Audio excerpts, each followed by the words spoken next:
Kerajaan Galuh adalah salah satu kerajaan kuno di Nusantara yang berada di wilayah yang sekarang dikenal sebagai Jawa Barat, Indonesia.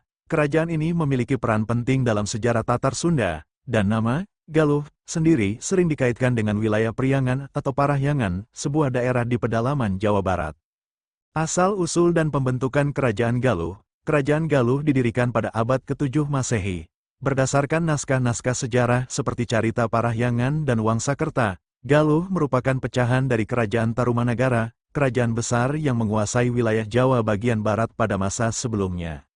Runtuhnya Tarumanagara disebabkan oleh berbagai faktor, termasuk serangan dari kerajaan lain dan tekanan internal. Pada saat itu, wilayah Tarumanagara dibagi menjadi beberapa kerajaan yang lebih kecil, dan salah satunya adalah Galuh.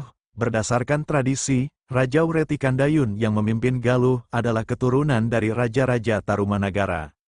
Lokasi dan pusat kerajaan. Kerajaan Galuh awalnya berpusat di sekitar daerah yang sekarang dikenal sebagai Ciamis, di sekitar Sungai Citanduy. Nama Galuh sendiri konon berasal dari kata dalam bahasa Sunda kuno yang berarti batu permata atau sesuatu yang berharga, mencerminkan pentingnya kerajaan ini dalam sejarah Sunda. Pemerintahan dan perluasan wilayah. Raja Wretikandayun memerintah Galuh dengan bijaksana dan mampu memperluas wilayah kekuasaannya.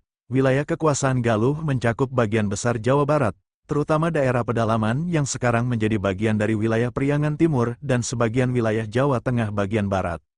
Setelah Wretikandayun, Galuh diperintah oleh keturunan-keturunannya, yang terus memperkuat posisi kerajaan ini di antara kerajaan-kerajaan lainnya di Jawa. Salah satu raja yang terkenal dari Galuh adalah Prabu Purbasora, yang terlibat dalam konflik dengan kerajaan Sunda yang dipimpin oleh Raja Tarusbawa. Konflik dengan kerajaan Sunda dan perpecahan. Pada abad ke-8, terjadi persaingan antara kerajaan Galuh dan kerajaan Sunda. Konflik ini memuncak ketika Tarusbawa, Raja Sunda, mencoba mengkonsolidasikan kekuasaannya atas wilayah bekas Tarumanagara. Konflik ini berujung pada pertempuran dan akhirnya berdampak pada pembagian wilayah kekuasaan di antara kedua kerajaan tersebut. Konflik ini menciptakan ketegangan yang berlanjut di wilayah Tatar Sunda, namun juga membuka jalan bagi berbagai aliansi dan pernikahan politik di antara keluarga kerajaan.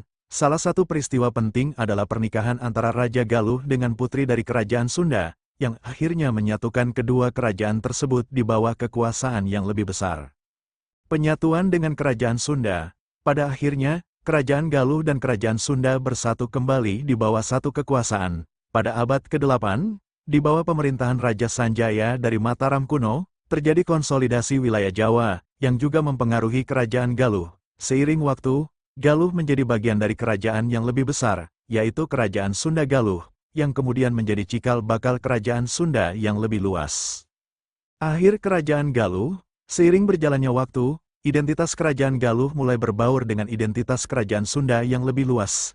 Galuh tetap dikenal sebagai salah satu wilayah penting dalam kerajaan Sunda hingga masa-masa akhir keberadaannya pada abad ke-16, ketika wilayah ini kemudian berada di bawah kekuasaan Kesultanan Banten dan Kesultanan Mataram. Warisan Kerajaan Galuh. Warisan dari Kerajaan Galuh dapat dilihat dalam berbagai aspek budaya, tradisi, dan sejarah di Tatar Sunda. Nama Galuh sendiri masih digunakan sebagai identitas kebudayaan dan daerah di Jawa Barat, khususnya di daerah Priangan Timur seperti Ciamis dan sekitarnya. Banyak situs purbakala dan naskah kuno yang merujuk pada masa kejayaan Galuh masih dilestarikan dan dipelajari hingga saat ini.